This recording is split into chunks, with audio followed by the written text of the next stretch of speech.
Peace, family. Welcome to the latest installment of African Esquire TV / We Charge Colonialism. We've been going through my first book. If you don't know, it's Fostering False Identity, the child welfare systems design of social control of the Black family. We've been going through that every week in replacement of my normal broadcast where I cover different topics in Pan-Africanism. And by the way, if you still want to hear some topics, have things that are happening around the African diaspora, tomorrow at 10 a.m., we have the WCC podcast and book club. I know already some of the topics that are going to be discussed. France, they recently bombed Niger. And in addition, I think Frank is going to be talking about some issues pertaining to the vaccine. So y'all, excuse me, I'm catching my breath. When you're on that daycare struggle where you're trying to get your son to daycare and hurry up and get back for the schedules, then you got to start work, kind of can become overwhelming. So let me get my breath and we're going to get started in a few moments. So I hope everyone is doing well. Check the comments. Hope everyone is doing well, recovering in this new week. And, this episode in particular, I said last week that one was probably the funnest chapter to write. That was about African identity. Being an African in America, we're often told narratives that we're not really African, and we're told that we lost our culture during the transatlantic slave trade. These things aren't true. And I hope that I was able to effectively communicate that last week, that it's not true. These are things that are direct lies really from the slave masters in an attempt to control us politically. And not just that, though. I also want to point out the fact that this chapter in particular is going to go further into exactly what the problem is that the slave master was trying to address. Because we have to understand we pose a problem to the system because the system never anticipated us being a free people or being a people who aspired to autonomy and liberation. So this is an important chapter. We're going to talk about how the United States of America literally destroyed the Black community. We're told all these narratives that, the Black community was destroyed because of welfare policies. We're told narratives that the Black community was destroyed because people weren't working, because people were lazy. We're told a lot of things, but if you actually go through history, you can literally map out from beginning to end how exactly the system was able to completely control a people. So that's what we're going to go into today. I'm just going to hit some shares on social media and we will get right started. As I said last week, if you have any questions in the chat, if you put a question mark with the question, I will be able to know that it's a question. And so I look through the comments very quickly. And so that's a way that you can help me out whenever I am looking through the comments. So just posting this on Twitter and then we're going to get started.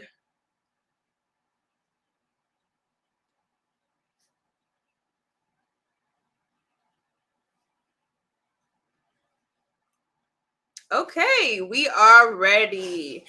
All right, so this is a very information-packed chapter. I'm going to warn you all, and I'm going to go through a lot of information very quickly. The intent, though, is that you kind of walk away understanding how is it that our people arrived at the condition that we are in as we are right now. And it's not, an all-encompassing. There's more information. There's more things that happen to our people. Obviously, 400 years of slavery, that's a long history. And then after that, you have Jim Crow, and then you have the war on drugs. And we're going to go through some of those things. But absolutely, this is not meant to cover everything. But if I were going to go and pick out a few things inside of Black history in America that were deliberate attempts to completely destroy our people. And when we say just our communities, we have to understand our communities are made up of families. So this is a trickle down thing. If I were going to go through just a few things, these are the things that I would choose to go through. So again, I want to just paint the picture for you all.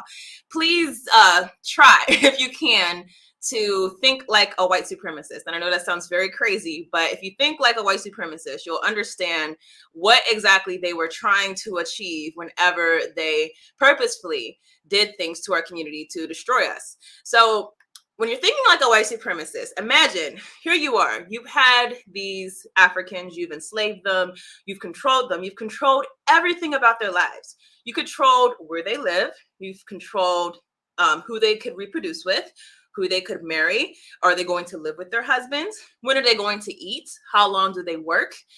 Where do they work? You've controlled everything about these people's lives, and you're for generations, like literally.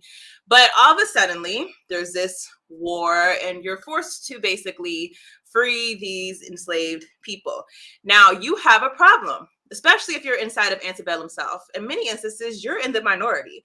You're a small class of people, and these people who you have done horrible things to, who you have enslaved, who you have inflicted crazy violence on, these people are about to be free.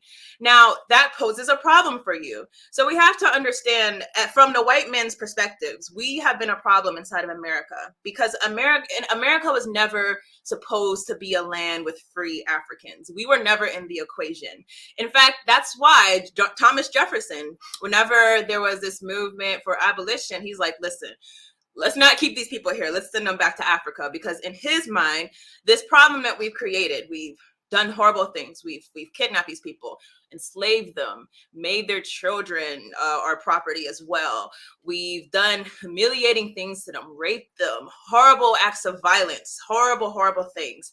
If these people are free, we can kiss our paradise goodbye. And so Thomas Jefferson, some people were like, oh, yay, he wanted to send them back to Africa. No, not because he liked you all, but because he understood that if you people had a chance to strike back at the slave master, then you were going to do something that could completely disrupt the country and kill a lot of people, obviously, who thought they would never have to deal with that. Think about like Nat Turner. Like whenever Nat Turner had this rebellion, a lot of white people were scared. That's what literally existed whenever they decided that, okay, or Lincoln said, okay, we're going to free the slaves, but really it was an attempt basically to keep the country together. It wasn't about freeing Africans.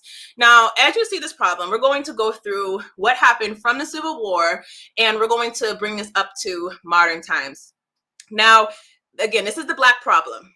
The Black problem, according to the white man that he created for himself. The Native Americans, they were the Native American problem.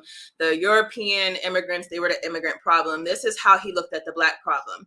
So in 1965, the passage of two acts essentially significantly, and I just forgot. I forgot to post the book in case anyone was wondering. Hey, everyone.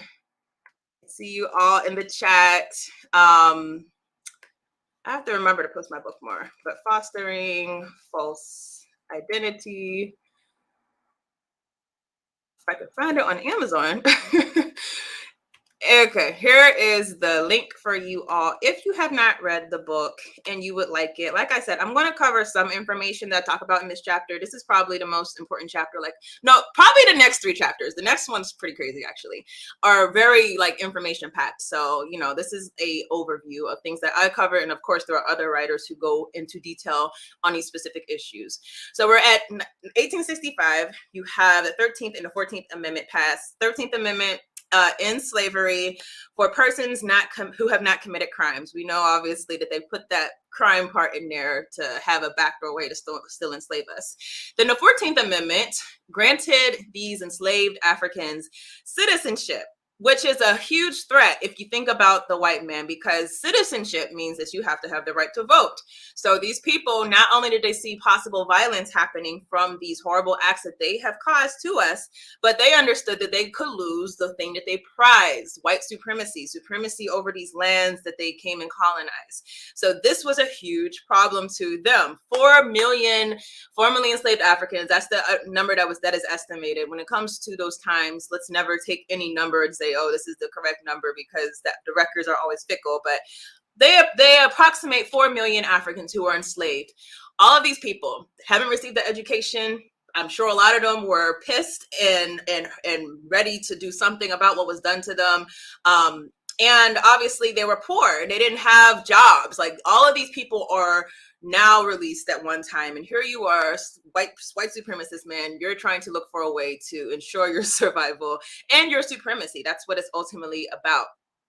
So we should understand that what happened after the civil rights movement, we're going to try to break this down. Not civil rights movement, oh my gosh, the Civil War. We're going to break these down kind of into eras. So we're going to call this the era basically of abolitionism. But this era was a very brief era. It was a era where there were some people who were considered radical abolitionists. So there were people who were abolitionists that just wanted slavery to end, but didn't necessarily want discrimination to end. They still wanted separation from the Africans and all that stuff. Then there was these people who were considered radical abolitionists, far and few between, but there were a few people who were whites who were like, no, we want full citizenship for these black people who are going to be released. Now, the system made sure that this period of changes and whatnot, first of all, was very insignificant. The things that were done to try to, quote unquote, lift these Africans out of poverty and slavery were very ill-funded. We're going to learn that. They were very half done. And so it wasn't a full attempt to really do these things that these radical abolitionists were saying. And not only that, it was very brief. It was very, very brief before we seen a complete swing the complete opposite way. Think about how after Obama, during Obama's years, you had all these Caucasians, Europeans, and people who were just racist and whatnot, who were ready to pounce, as soon as they got their chance. And then you go from we shall overcome, Obama, and then you have a complete swing the other way to Trump. And I do not like Ben Jones. I think that he was right when he said it was I think he said it wasn't a backlash, it was whitelash, or he said something of that nature. That's what happens inside of American history. That's why I personally don't put my stock into politics all like that, because when you see things swing the liberal way, they swing back even further to the right. Because once these people see the consequences of these ideas of freedom and liberation, when they see, they don't even fully see the consequences. They see the possible consequences, like, oh my gosh, we could really lose our hold on power. Well, they go even further right to really ensure that they maintain their supremacy inside of this world. And this is probably one of the earliest instances where this happened. Now, so let's go through the history of the Freedmen's Bureau. The Freedmen's Bureau, this was an institution that was set up by, again, these radical abolitionists. And it was essentially going to usher in this free African population. That's what it was span is. But we should understand that because it was not popularly accepted among whites, it was sabotaged from the beginning. This idea that you're going to have reparations, that was a part of the Freedmen's Bureau. I think that's something that people should study in this current reparations debate, because whenever these things were put forth, these great ideas, we're going to do this, we're going to give them money, we're going to give them land, we're going to give them all these things.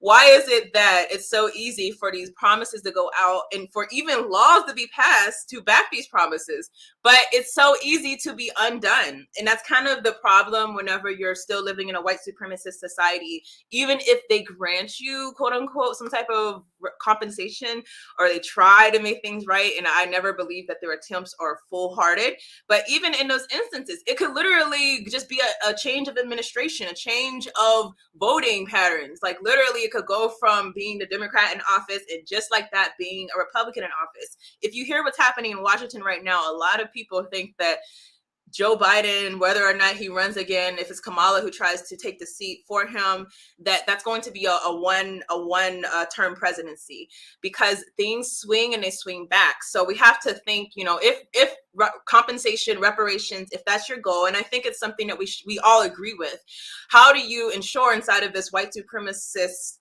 country, this white supremacist system, that it can't just be undone with a law change? Because trust me, if it gets passed in any substantial way, these people will find a way to use that inside of their next election cycle. You're going to see a lot of people going to red states saying, oh, look at what these Democrats or these liberals did. They gave welfare checks to all these Africans. Oh, we have to make sure that we put them back in line. That's going to be the next pitch inside of the next election for conservatives. So I'm not saying don't fight for reparations, but be strategic, learn from history, learn that there were talks of things like this immediately following the Civil War, and see what happened as a result. These people, they seen the possibilities. Oh gosh, you want to give them compensation? You want them to be landowners? Oh no, we have to go all the way to the right. And so the biggest contradiction with the Freedmen's Bureau, even though this policy was happening, while it was happening, something called black codes were enforced. Many of you probably have heard of black codes. They were like the prequel to Jim Crow laws. They said where you can go, what time you can leave the house for these formerly enslaved Africans, where you can work, for how many hours you can work. They were monitoring the lives of these people who were supposedly free. Now, one black code that pertains directly to the child welfare system that I want people to know about, because I did not know about this prior to doing research. In fact, let me see if I can find there's a book over there. Okay, let me see if I can find this real quick, because I do want y'all to see it and maybe pick it up if you have a chance. I came across this book, I believe by accident, but it's a really good telling of what happened. Let me go back to, okay, so it's a really good telling of what happened, the Black family, slavery, and freedom. That's where I discovered this whole thing called apprenticeships that was literally became the Black codes that were going to police children. So this is the prequel to the child welfare system. I want you to listen to some of the ways I'm going to describe the apprenticeships and draw parallels to the child welfare system in America today. So these were labor systems, essentially. We should understand that back then, children obviously worked. African children especially were forced to work in order to make a way or help their family. You know, this is something that was very common, even in white society. Now, these apprenticeships literally allowed for the former slave owner of your family to, let's see, they see you living inside of your community, they could go to court and tell the judge, hey, these people, they were my slaves, but they're not doing anything. They're vagrants now. They're not working. They're not doing much. Their children need to be taken care of because the parents are lazy. The mom's not doing anything. So we have to do something about this. Literally, the court would grant jurisdiction to your former slave owners over your children. This is what would happen. And it was called an apprenticeship, but it's important that you know that it was literally like the opposite. So there were white apprenticeships of children and there were Black ones. The white ones were very different. One, with the white apprenticeships, the master or the apprentice, whatever teacher, he had to not just train their apprentice, but he also had to educate them. So you're not just going to learn how to make things, you're also going to learn to read, you're going to learn history, you're going to learn something. The Black apprenticeships, you only had to teach them a trade, okay? With the white apprenticeships, if you ran away, or if your parents got you to run away, like let's say they're like, okay, baby, we're not liking how he's treating you, let's go. If you were in the white apprenticeships, the parent would basically pay a fine of $20. You know what happened to the Black parents if they tried to get their child to leave the apprenticeship? They would go to jail. Literally. You would be in prison. In the let me look through it. There's some more differences I'm trying to remember. So white apprenticeships, if you were at a certain slave owner's place or apprentice teacher's place, they could not sell you. They had to basically keep you inside of the same one. But in the Black apprenticeships, they could literally sell these children to other apprentice teacher, whatever, trainers, y'all could tell me the correct term. So you could kind of see like this literally mirrors slavery. It mirrors slavery, but it's more so bleeding into modern times because you see the same elements in the child welfare system. The person goes and says, hey, these parents are vagrant. The same things that you see with the immigrant children, with the Native American children, they use these same terms. They say they're vagrant, they're not working, they're lazy. So if we let these children go, these children are a threat to us. And we should also analyze that. Why is it that children are such a threat to the system? Children are the threat because they understand that many times they are unbeholden to the system like their parents are. A lot of times they're unsocialized into white supremacy. They're more willing to question things. They're more willing to take time out and be disruptive to the system that they feel like is unfair. Whereas they look at adults as having been conditioned, like you're trying to condition a slave. We know these adults, we can estimate them. Okay, there's some that might be a little radical equal, but there's enough that are not, there's enough that are compliant with the system so we can predict what they will do. We cannot predict what their children will do who have not been conditioned into the system. And because of this, these slave masters, I hate using slave masters, but I don't know another term to call them to give you the same understanding of who I'm talking about. But these owners of Africans, of free Africans, I don't know, give me a better term, y'all. But these people would literally use that. They would go to a judge. The legal system was backing them. That's the same thing as today. You have a caseworker. They go to the judge, say this person's doing this, they're doing that. They don't have a job. They don't have this. They don't have that. They don't have food. They go to the judge, and the judge grants jurisdiction. And here you are today in the child welfare system. People are not drawing these parallels as far as why this system is so evil and why this system is a mechanism of social control. Because as I said last week, social control, it was utilized during slavery. So slavery was a system of social control. It was not just a system of labor. It was also a system of control to ensure white dominance. And ever since they have been forced to free us, or grant freedom, ever since then, we have been in a fight against them who are trying to reassert control over us. So we have to understand that. All right, so let's move on past this. So I think you get the idea as far as why these apprenticeship systems were an offshoot of slavery. The Black codes, of course, were an offshoot of slavery. Now, we should also understand that as far as Africans who were living in the South, in 1872, the Freedmen's Bureau was dismantled. As I said, it was ill-funded. And we had what I warned you all about in the beginning, administration shifts. So you had one administration that was okay with it. The next administration said, let's get rid of it. Now, after this, the Jim Crow laws began. And Jim Crow laws, of course, were like stepping up what was done under the Black codes. Obviously, you had complete separation. These are white parks, these are Black parks, these are Black theaters, white theaters. They said separate but equal. Even under that, the separate was always unequal whenever it came to public amenities. And not just that, but Africans were facing horrible violence in the South. If you ever get a chance, just look through the lynchings that were happening in the South after slavery. Look in the lynchings that were happening after World War I and World War II of veterans. I mean, the way that these people react whenever it comes to their power, it's very crazy. So you had a lot of lynchings, a lot of violence happening against Africans inside of the South. And so a lot of our people made a logical conclusion, at least a logical conclusion at that time. They said, okay, we look up north. It was during World War II. So a lot of the Caucasian or European people were over fighting the war or drafted into the war when it came to the men. There was a shortage of labor inside of the North. So they had to make a decision. Okay, do we stay here in the South where we're basically going to be working for our former slave masters, or else we starve off and die? Because anytime we try to do something independent, they try to find a way to thwart us and sabotage us. Some of us, go and create Black Wall Streets. What do? They burn it down. Do we stay in the South where we have this thing hanging over us, these people who are watching us, trying to kill us at any chance that they get, just to make us an example to the rest? Do we stay under those conditions, or do we move up north where they're offering these jobs in manufacturing? Because again, all these Europeans have left to the war. They're also up north. They're supposed to be not so racist.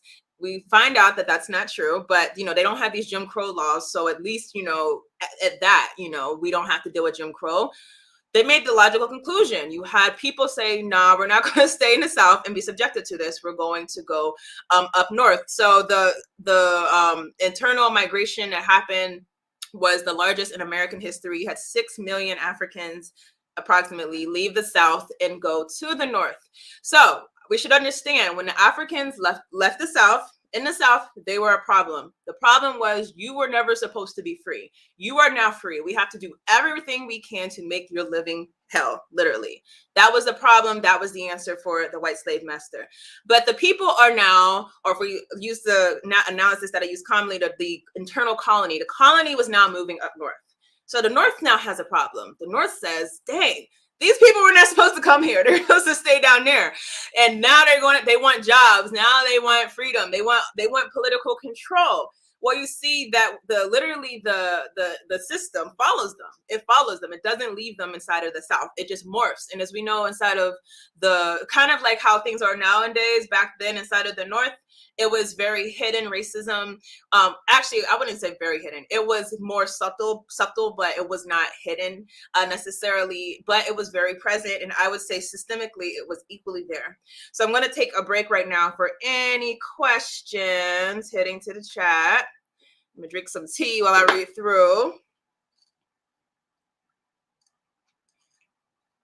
Okay, I don't see any questions. Hey, everyone, hope you're doing good. I'm going to try to wrap this up within 30 minutes because I know we all have things to do. So, but this is really important information that we're about to unpack about what happened to these people when they went up north. So, again, if you have any questions for me, I'm going to keep checking back like after every section, but you can put a question and I'll try to answer it because, like I said, I'm going through a lot very quickly today.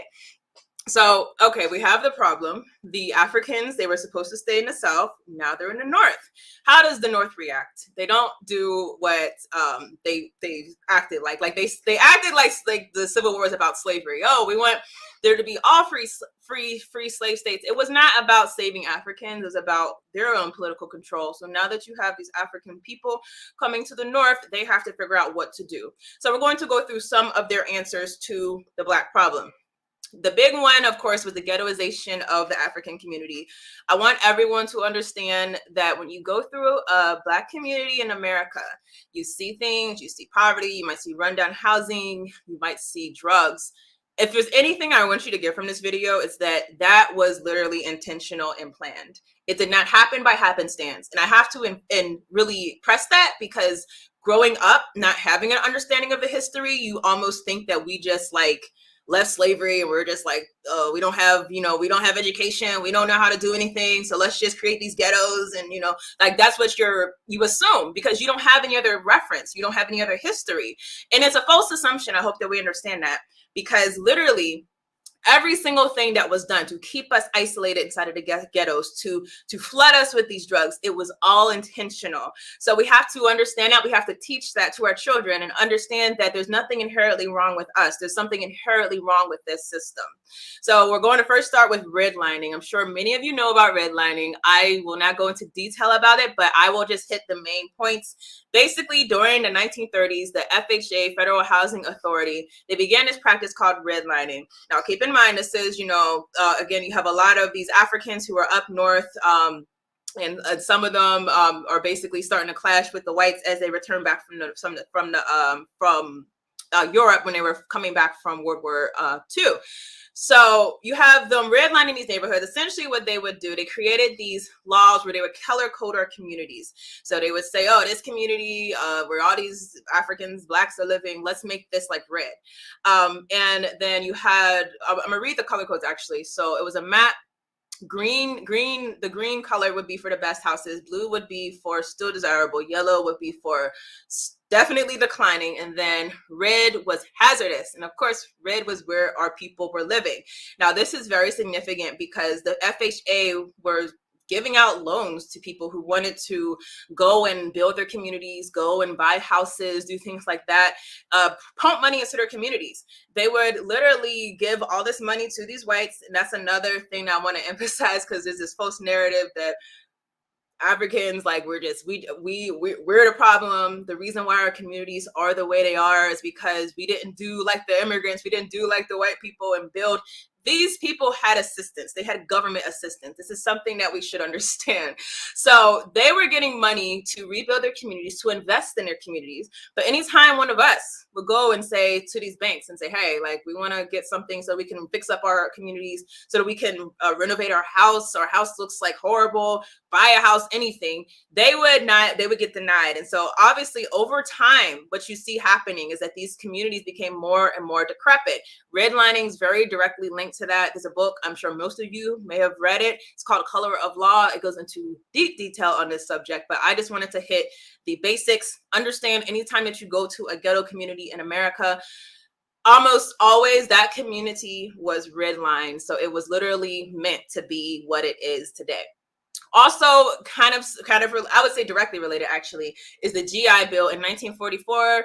World War II was ending, and so you had all these people coming back to the United States. If you were serving inside of the armed forces, I don't like saying serving, if you were in the armed forces, recruited and basically fighting for this empire, if you were one of those people and you were white, you had these GI Bills. Now, they made sure to make these bills locally enforced. And that's something that you should understand. Why there's this debate over states' rights versus federal rights. When people try to push for states' rights, a lot of times they want to give the states the ability to discriminate if they want to discriminate. So whenever they said, okay, we're going to allow this to be enforced by the state, that essentially led to the situation where you have these state governments who are going to discriminate against veterans who come for their GI money to their states. And so you have all these people who were told they would be able to buy houses, buy a mortgage, and all these things, who were Black, not being able to do so, while the whites were able to easily. Another thing related to the redlining, a lot of people should just think about more, is federal highways. We should understand federal highways were planned literally to destroy many times our communities. There are some instances where you hear of people discussing federal highways literally going directly through their neighborhood, a community, vibrantly functioning community, wiped out by a federal highway. This happens, okay? So this was another federal policy, and there was a way to do what they call urban renewal. We hear these words right now all the time. Now, this created a huge problem for Black communities. One, also, you have to keep in mind that this happened at a time where whites were fleeing, white flight, the urban cities. And so they were using the highways to get out. But the Africans were basically confounded inside of these cities. And a lot of times what their neighborhoods that they had that might have been vibrant were deliberately sabotaged by this government. So the big takeaway from redlining, I want you all to, again, understand, is that if you go to any community that and redlining and all these housing discrimination and federal policy of highways, any community that you go to that is decrepit, 9 times out of 10, you're probably going to find that community is redlined. It was planned. Everything that happens with these things, it is literally planned by the white supremacist system to be what it is today. So I'm going to take a break and check for questions. Whew. Okay, I see a question. How does your book differ from Oba T. Shaka book, The Generation Gap, which deals with the same subject? Well, first of all, this is one chapter of this book. I want to emphasize, this is about child welfare. I talk about this though because I think we have to understand why child welfare was utilized, because child welfare was utilized to address a problem. So as I said, whenever it comes to the immigrants, European immigrants, non-Anglo-Saxons, when they came to America, they posed a problem. It was that was their solution to the problem. Similarly, when it comes to Native Americans, they were on these reservations being pushed off of their land. They had to find a way to correct that problem. So it's not that this book goes into detail. This is, like I said, this chapter is not as informative of a whole book, obviously. So the chapter is a summation of what I would say are the big things that led to the demise of the Black community coming from the South. So I would say first would be the redlining, but of course there's other information to read. This book particularly will link these things to the child welfare system and the fact that there was a deliberate attempt to control our children because they understood they created a problem. And the interesting thing about this problem I want us to understand is that it kind of like rolls over to a worse and worse problem over time, because obviously we kind of see the what's the word I would use? The dismemberment of our communities over time, like morally, as far as loving each other. Like these things are the results. Loving anyone, like we see these things more and more diminishing over time. So this becomes, the problems that they create become more of a problem to them, because obviously when they realize these people who we've been confining inside of these hoods could easily come to us and strike us back, that's a more dangerous problem to them. So we should understand that these are solutions in their mind, in the mind of a white supremacist. This is the solution to a problem. You don't do a real solution. You don't give these people true reparations and land and let these people grow and be able to build amongst themselves. Instead, you find ways to intentionally sabotage them. This is how white supremacists think. Does this give notion to the fact that the collective is collectively ignorant because they couldn't trust the system, therefore they choose not to participate in it? Does our education affect it? Let me read this one more time to make sure. Actually, let me put this on the screen for y'all too. I'm sorry. Read this one more time. Does this give notion to the fact that the collective is collectively ignorant because they couldn't trust the system, therefore they chose not to participate in it? Does our education affect it? I wouldn't say that, honestly. The thing that we should understand is that I don't believe that the government could ever truly be able to undo what they did. I think we can.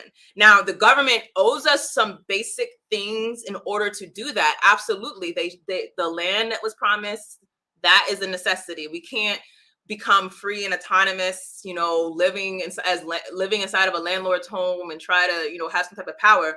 The land they promised, the years and years of work and humiliation that was given to the system, those things are all quantifiable. So there are things that I believe absolutely are owed to African people for what has been done to us. And those resources, I believe, and I advocate, particularly in the last chapter of this book, those resources be given to us for our control. Now, that means that we don't think that the government's going to do right by us. We don't go to them to sign up for their program. You need to give us the resources that we're owed so that we can create our own programs. That's what I advocate personally. So as far as these government programs, I'm not a fan. I don't believe that the oppressor is ever going to give you the tools to unseat them or to become equal. And in this instance, you had a lot of people basically be put in a situation where they were facing discrimination directly from the government that was doing things shadily, so there was an intentional effort to ensure that people weren't accessing these services. But even if they did, personally, I think that the second that the system recognizes that people are taking advantage of things, like let's say Africans were able to take advantage of the GI Bill, I think the law would change. That's how insidious this system is. The second that they realize, oh, wow, they're going to actually do these programs and, be able to take power back, I think the laws would change. So what we should be demanding, I think, is autonomy, sovereignty, self-determination. To me, that's the way to go. Okay, let's see. Okay, I don't think I see any more question marks, so I'm going to go to the next section. See if I can wrap this up in 20 minutes. All right. So the de-industrialization of urban cities. I think that this, let me actually drink some tea. I think this is underrated by many in our community. I see more people talking about redlining. Obviously, we talk about the prison industrial complex a lot, the war on drugs, all these things. But the de-industrialization of these cities is very serious if you think about it. So obviously I started this off as far as the transition from Africans in the South to Africans in the North, saying that these people were leaving not just because they were fleeing for their lives, but in the North they were offering these jobs and they were manufacturing jobs. The Europeans were working or were fighting for this empire side of Europe, and that left a lot of vacancies. So a lot of Africans started working for manufacturing jobs. So between 1947 to 1977, the number of manufacturing companies in the United States, this is what's happening over time, it went from 3,272 to fewer than 2,000. This is de-industrialization of America. Now, 3,272 to 2,000 corporations, maybe that doesn't sound crazy to you because still, at least there's more than half 2,000, although it's, it's still really big, right? Especially like a 30-year jump, right? But we should also understand who was getting laid off more to keep those ones that stayed open. The ones who are being laid off more were Africans. Now, obviously, there's the issue of racism that's always going to be present. So you have people who were just, say, hey, we don't need you here, so they'll get rid of us, right? But even inside of the policies of these companies, if you think about it, these people who left to go to World War II and were over there, right? They come back. They have seniority over you whenever you come while they're gone. So a lot of times it was a seniority issue. I'll give you an idea. So in 1970, 70% of African men were employed in blue-collar jobs, okay? 70%, 1970. 1987, 28%. what is that? The 17-year gap from 70% to 28%. That's very significant. So we can kind of see the stage that's being set for the war on drugs as it comes in. You have a people who were once being employed. Now they are without jobs. What are they going to do? How are you going to make bread for your family? What are you going to do? And this was the issue that was facing us. And guess what? The government had their solution. So this was a brief section. I'm just going to check very quickly, see if there's any questions. Africans, no, it was Black Americans. No, brothers, the Pan-Africanist channel. We are Africans. We don't deny ourselves. We don't categorize ourselves as a color. We understand that our history did not begin in America. Otherwise, we would say our history began in slavery. Our history began in freedom as a free autonomous people. That land was Africa. You don't have to want to go to Africa to recognize that, but you should recognize that because that's the blood that's in your veins, assuming that you're African of descent. All right, I don't see any questions, so we're going to move it directly to the next section. In this section, I'm sure many of you are aware of a lot of these concepts, but it's significant, y'all, so we have to go over it again. The war on drugs. I'm not going to get into the nitty gritty as far as things that we might commonly talk about with the war on drugs. We know it was a war on Black people. It's a war on the Black community. But what I want to emphasize is that it was not about drugs. I mean, I used to think, okay, maybe it was somewhat about drugs and, but, they took it and they made it about something else from the jump. It was not about drugs. So the war on drugs was declared by Richard Nixon in 1971. He said in 1971 that drugs were America's enemy number one. 1971, y'all. Now, in 1968, Nixon declares, right, that doubling the conviction rate in this country would go far more to cure crime in America than quadrupling the funds for the war on poverty. Now, this is 1968. I hope we understand the way that things changed. At that time, yes, there was crime. Obviously, there was poverty. Obviously, there was things happening. But at the rate that we have seen, no, it was not happening. But back then, there was something so alarming that Richard Nixon saw that made him think, okay, we have to find a way to get these people in jail. Now, a part of that, I'm sure, had to do with redlining. And part of that, I'm very sure, had to do with the de-industrialization of America. Because what the de-industrialization of America also directly fed into was the increase in radicalism. When you have a people who are hungry, they can politically organize like no one's business. And in my opinion, a lot of us ask questions, what happened to us between now or the 60s and now? In my opinion, enough of us aren't hungry. Too many of us are getting fed and are enjoying our salaries, enjoying our vacation pay, enjoying our benefits. Too many of us are enjoying that nice, beautiful home that you buy. And listen, I'm not demonizing you for living your life, but if we understand what makes people politically organized, it's usually when those people are hungry. So at this time, people were hungry. So Nixon sees that. I'm sure that played a factor, but what I believe really got the war on drugs going was what was happening at the time. 1968, we know that was the civil rights movement, and we also know that was when the Black Power movement was taking a dominant position inside of American discourse. So we should understand that, like I said, also, by the way, people were hungry. So we have the issue of what they call race riots, rebellions, if would probably be more appropriate to say. From 1964 to 1971, 700 race-related riots occurred throughout the United States. Chances are you live in a city, if you live in an urban city with people who are African, you probably live in a city where race riots what happened. My hometown's Pittsburgh. There was one there. I opened up the book talking a little bit about that to give a picture of what was happening at that time. So this radicalism, of course, is paralleled, or it's not radicalism, this anger, this people who have had enough, these urban explosions, is paralleled by political organization of these people. You don't just have people going out and doing things. These people are learning concepts. They're learning about Black power, Black beauty. They're learning about political organization. They're not all of them are talking about nonviolence. That's another thing that they're thinking about, even though under nonviolence, they were also trying to find a way to get these people to shut up. So you have this happening at a level while political organization is mirroring what's happening.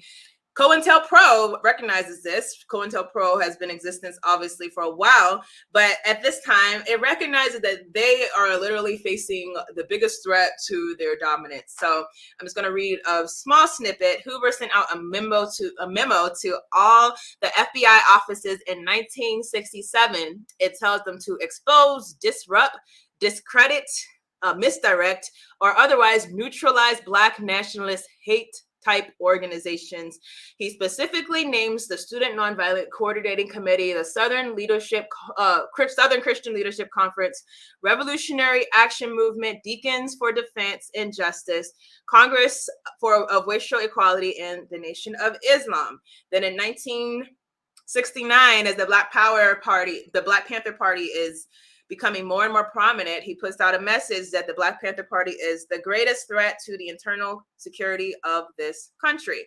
So I want us to understand that we have 1969, 1967.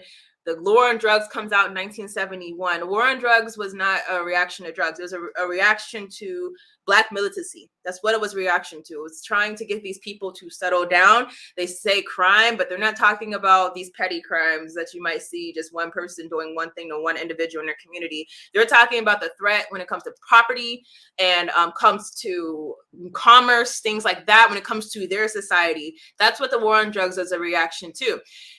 I also want to emphasize when Reagan relaunched the war on drugs in 1982.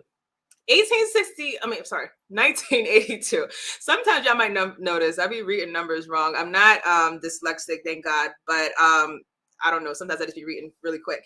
But 1982, that was years before the crack epidemic even happened. So crack becomes the big issue years before it even came into the urban cities. I obviously want you all to look into, if you have not already, again, I assume many people have probably already done this research. If you have not, look into Gary Webb's Dark Alliance to understand the Iran-Contra scandal, the linkage there.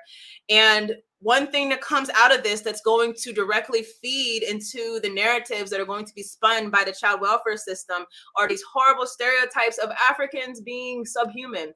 Black mothers, they become crack whores, they become welfare queens.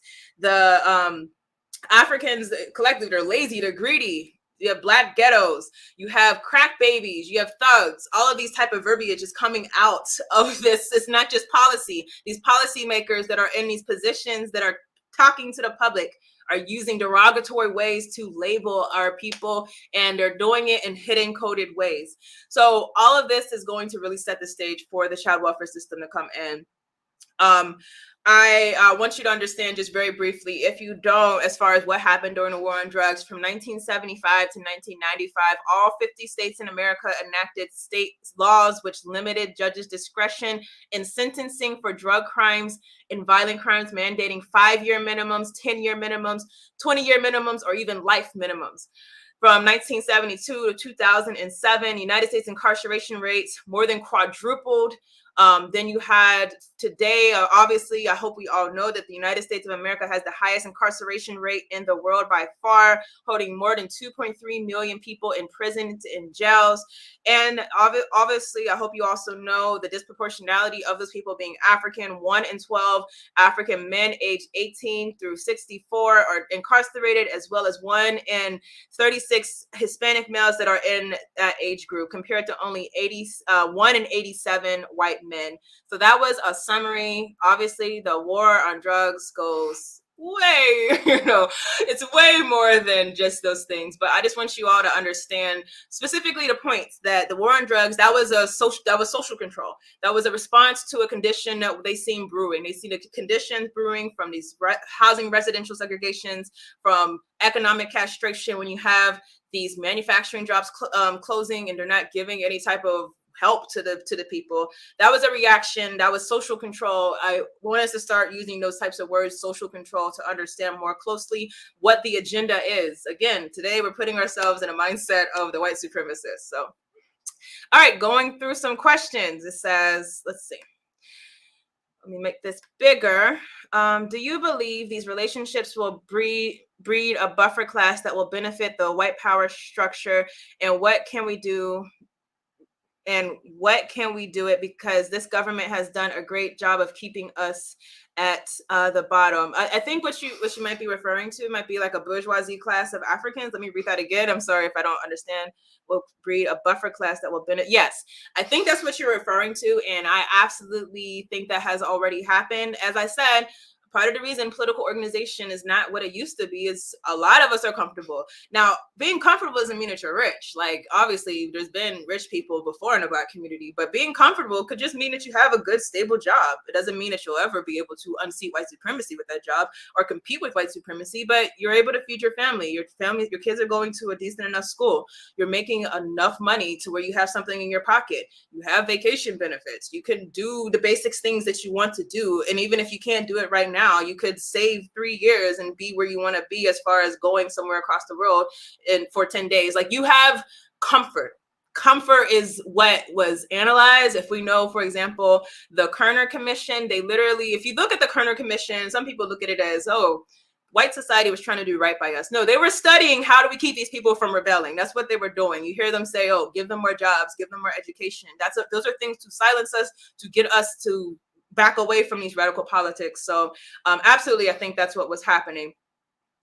Let me scroll up, see if there's any more questions, because we're about to wrap this up. And like I told you all, question marks let me know that there is a question. Okay, I think we're good. I'm sorry if I missed anyone's question, please do post it again. I'm trying to answer everyone. We have a few minutes for my goal of wrapping up before 9 o'clock. So this last part, I don't think it'll take too long because it's pretty direct. Interracial violence. There's a misconception. I would say deception, honestly. A lot of it is being done by Black liberals, or some probably also white liberals with them, to try to pretend that interracial violence in the Black community is not anything significant. I would say that's complete bull. Now, obviously, we know if you have a people who are hungry, there's going to be things that are happening that are violent more often. If you have a people who don't have access to things, things are going to happen more. And obviously, you do hurt who is closest to you. So white people are more likely to hurt white people, and Black people are more likely to hurt Black people. But the idea that it's literally just that. There's nothing else more going on. You have people, they don't have as much, and they're just in close proximity. So that's who they're going to hurt. And these people here, they hurt each other too. Absolutely, we understand there's quote unquote white on white crime. We won't use the word Black on Black crime to describe us. We use Black interracial violence because we understand the word Black on Black crime has been used to sensationalize what's going on in our community.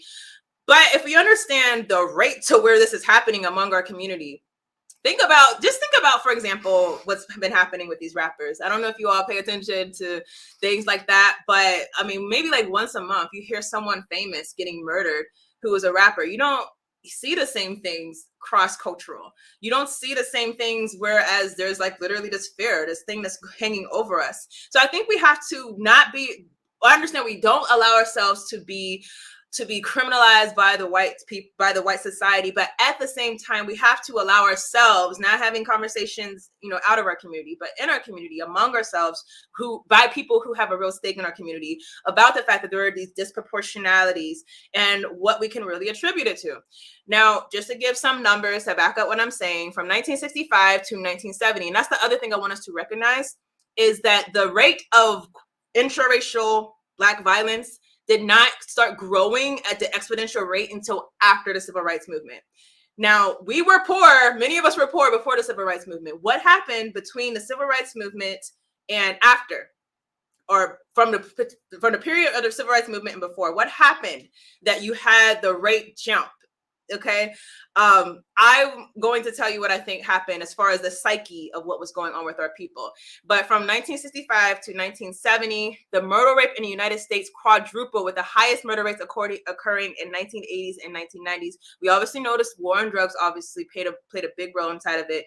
Guns were put into our community. So I'm not saying that this was not, encouraged and intentionally done, you know, kind of like a setup. You put someone inside of a maze with these certain things, you know, they're going to use it a certain way. That's absolutely a part of it. I want to emphasize that also.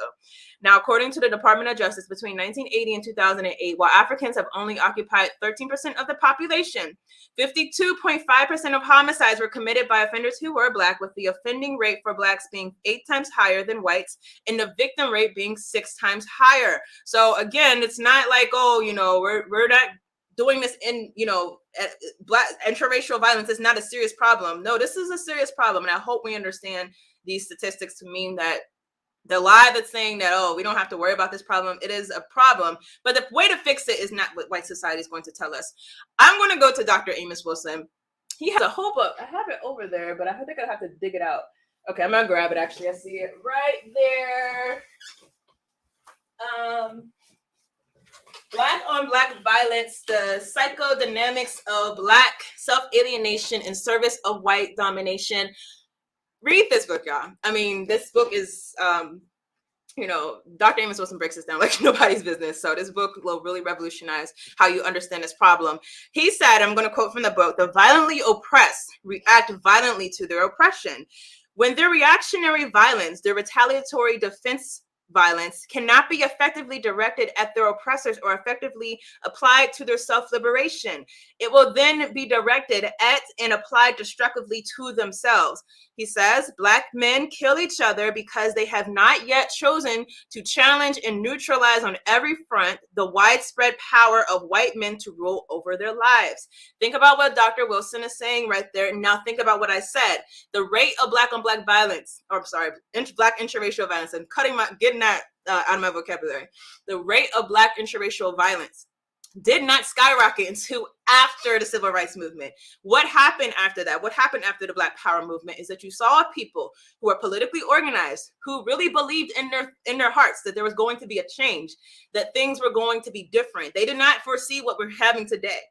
And yet these people in their lifetime see that despite the protests, despite the organizing, despite the rallies, all of that, literally things didn't just go back to where it was. It's more perfected by them because they found ways to keep us quiet and dormant.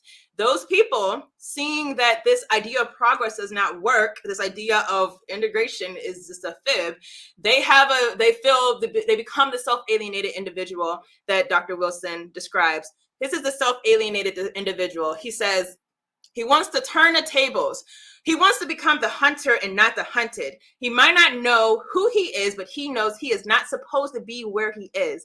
He knows someone dealt him a bad hand before he knew the rules of the game. So whenever you are a self-alienated person, you are a person who's living in a society. It's not your own. You're living in a world. This is not your world. This is someone else's world. They set the rules, and they set the rules against you. You were told that you can be something. You're told you can be Obama. You're told you can be Oprah. You're told you can be Tyler Perry. But whenever you try to go out and do those things, you find that you're hitting or you're running into a brick wall repeatedly, time and time again. You've experienced that as a person who's living in a contradiction of living in China just passed us up, but the richest country in the world, like yet this country is literally ensuring that you cannot do what they tell you they can do. That creates a psychosis, y'all. This creates mental conditions. This creates anger. This creates self-alienation. And I believe Dr. Wilson's analysis that this is not just poverty. Again, there's poverty before the civil rights movement. This is not just us being in close proximity to each other. We were in close proximity prior to the civil rights movement. This is us having the realization that we are living in a system that lies to us and we're supposed to aspire to something, but the system's not going to allow us to do it. We have no political power. Political organization is, way less than what it was. As a people, we strike against each other because we can't strike at the white man who is abstract, who's in the background, who has his power, who has his corporations built, his society built. You don't even know who's the big ones, they're very abstract. This is what the reality is. I do believe Dr. Wilson's analysis. And the other thing I want to just point out, I did a whole paper on this. You might have heard me reference this on his channel a few times. And the reason why I feel very compelled that this is true, I actually started looking at the riots that happened, riots that happened from the Black Lives movement. Actually, I believe I looked at the Rodney King riots. I looked at the Ferguson riots, the Baltimore riots. Every single time there were these riots, and if you know, like whenever these are happening, there's political optimism. I was in Baltimore whenever the Freddie Gray protests were happening. There's optimism. You hear people talking about gang treaties. You know, we're not going to kill each other. We're talking about we're going to get real power this time. We're actually going to win this time, y'all. We're going to do it this time. We're going to change this city. We're going to make it better for us. Over time, things don't change. Every single one of those instances that I pulled, the rate of interracial violence jumped. I remember in Baltimore, the rate of interracial violence jumped following the riots. I don't think this is a coincidence. Another example I will give you all, South Africa, Tanzania. We know that this is the most, technically, I believe the most, if not one of the most prosperous countries in in Africa, right?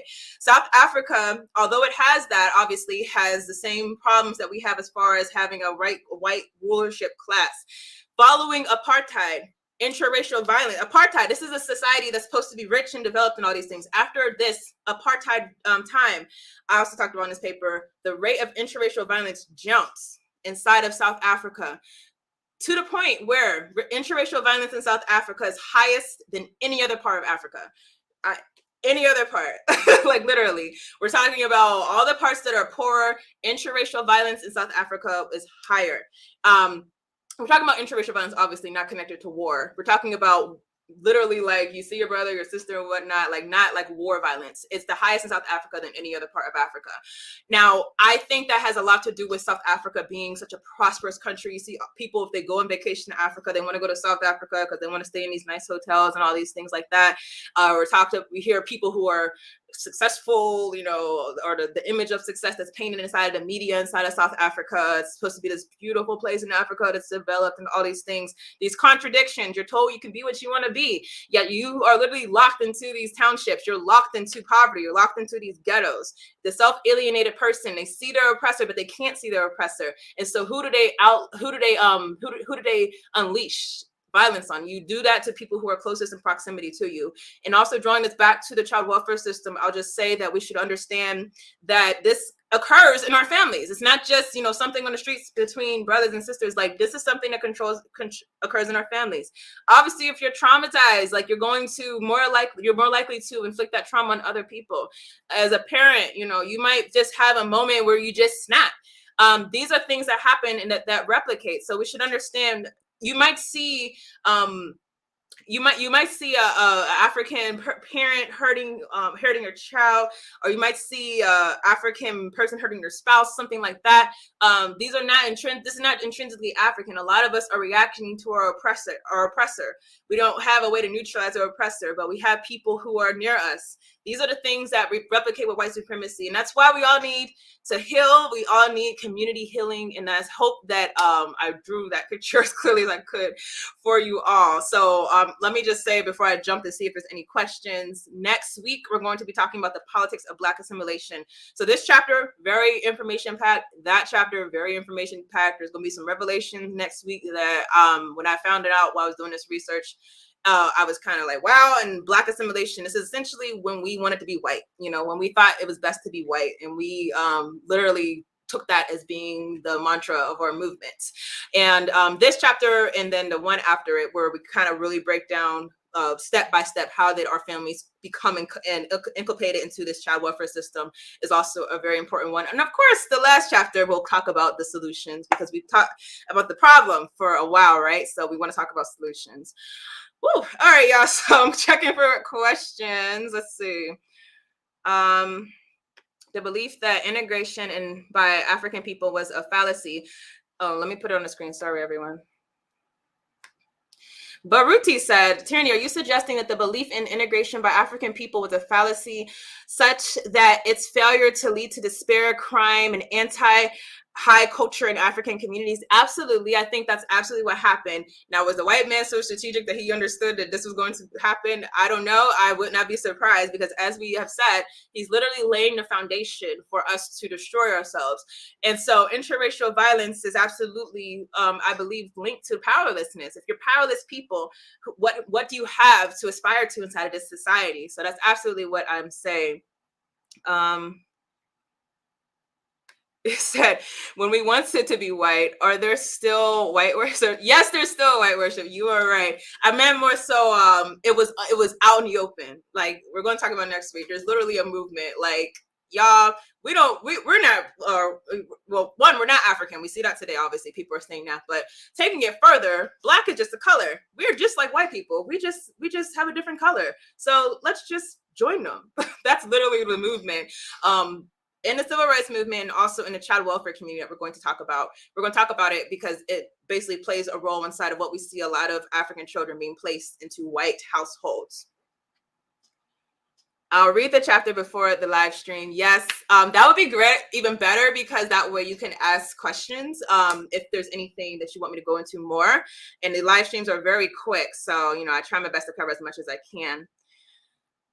We have, is reconstructing of African/Black families the answer for our healing? Yes, but understanding that families, it's not just mom, dad, child. It's mom, dad, child, extended family, non-blood family, meaning those in our community. We should also understand African culture, this whole nuclear family thing, that's something that we've learned from them.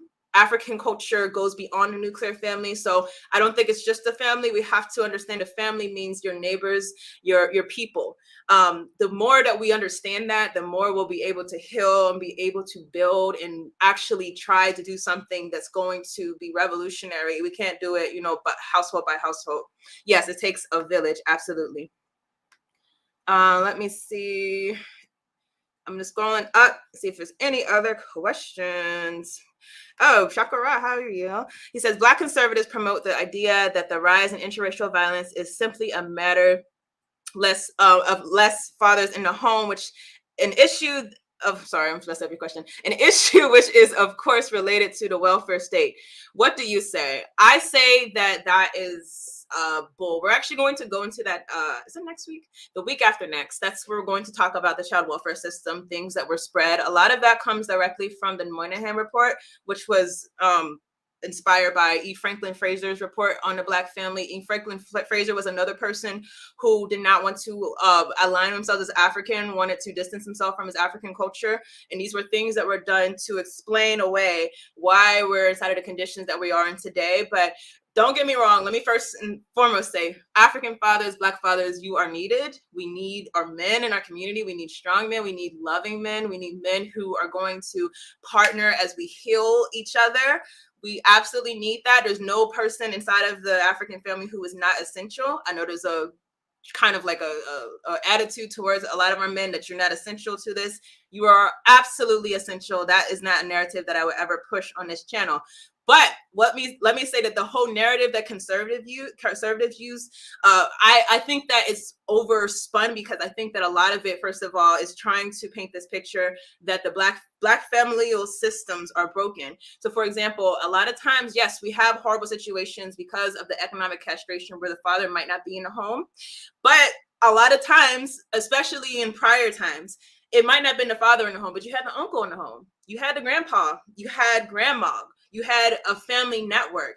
So while I would absolutely say that the best ideal is that the father is in the home, that is not necessarily mean that all of the problems in the Black community are created because of that.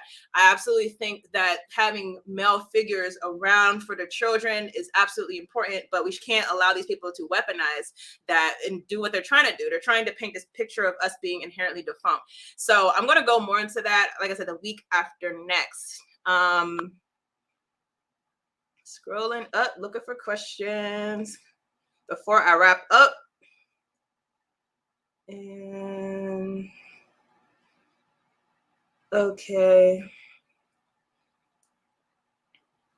I see one, and I think that will be it. Speaking of de-industrialization, have you read about the story of the Love Canal pollution disaster in the Niagara Falls and what it's done to Black folk in that town? I have not. Feel free to email or send that to me on social media. Email African Esquire, African with a K-E-S-Q @gmail.com, so I could read it more. But no, I've not heard of that story. Okay, so I think we are good. Wait, did I see one more? Okay, one more that we'll wrap up from Brother Baruti. He said, Tierney, if you believe that the assertion of my last was valid, do you believe that the goals of the ADOS make me whole programs will eventually create more deeper despair if not implemented. I think that a lot of the assumptions of that movement has not factored in that you are in a white supremacist system, and that system will never treat you well because it is a white supremacist system. So this whole idea that we just need more programs and all these things, as I tried to lay out in the beginning, I really feel like they should study the Freedmen's Bureau. You should understand that these same things that you're asking for, probably more than what you're asking for in some instances. Some people just want to check. Let's be clear. Like, some people I've heard just are talking about money. I understand the actual organization, they have a whole platform, but some of us are asking for, they were supposedly going to give us more, but how quickly that changed within administration. And like I said, I want to emphasize, if it comes to that, if it were to ever come to that, we're going to be the tagline of the next election. You're going to see all these white politicians going into their local jurisdictions talking about how horrible it was whenever they gave these reparations to these blacks for something we didn't do. That's what they're going to be telling them. So I think that it's not, I've said many times on this channel, some of you hate when I say this, I don't think reparations will happen in this system. If it happens, it will have to be a system that's not white supremacist. And for this system not to be white supremacist, you would need a new system. So that is my opinion. When I say reparations, I don't mean some quick check. I mean something that's actually meant to be a resource to actually do work to repair our people. I personally don't believe it's going to happen in this system. It would have to be in us pushing for a system that is more appropriate. So whether that means we separate from this system or this system has some type of revolutionary change, I don't know what will have to happen, but I definitely don't think it's going to happen in this system. All right, everyone. I think I am good. I see someone said someone's a troll. I hope not. Yeah. So, and by the way, everyone, I also want to just let you all know, WCC is kind of transitioning. We want to be more of a think tank type organization, meaning like focused on putting out well-researched information. So you're going to see kind of changes coming into next year. You're going to see people appearing on the channel more often by themselves. And in addition, I'm probably going to do more live streams than actually trying to edit videos. Let me tell y'all, that last video I did on Travis Scott, I don't know why it took me like 5 hours to edit it, and I'm just like, this is crazy. So I might just start doing live streams more. But as of now, I'm just going to finish up with my book for the rest of for until I get to the end of it. And also on tomorrow, 10 a.m. WCC, we're having our podcast and book club. So I invite you all. We're going to be talking about current events, talking about vaccines, talking about sure we're talking about Afrikan. Did I say it right? And we're going to talk about what happened in Nigeria. We're going to talk about some things tomorrow, 10 a.m. Eastern time. So I hope to see you all there. Everyone, I hope you have a great day, and peace and love to all of you.